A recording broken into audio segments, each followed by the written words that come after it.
we are here with day 2. We're subjects coordinators, content reinforcement, capacity development session. It's been an interesting journey.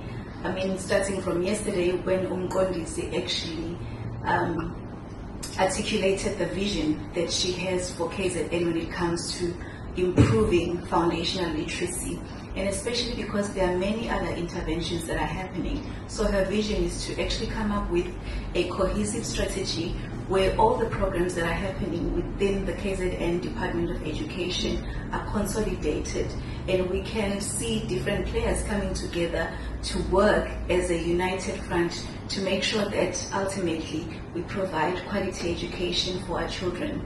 So the deliberations have been so exciting, such that today we came to an agreement that we are going to go for a system-wide approach, meaning that there is no school that is going to be left behind in terms of early grade reading instruction, including all other programs that are focusing on reading in the province.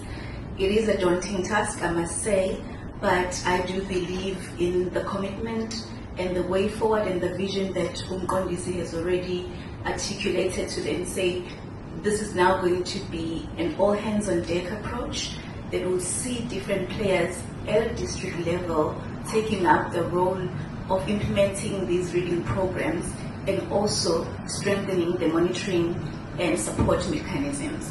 So I'm really looking forward to the next engagements, and we are also planning for a training of the trainer, which is now earmarked for the month of April, where we will be training all the district training teams to prepare them for the orientation and the rollouts for 2026.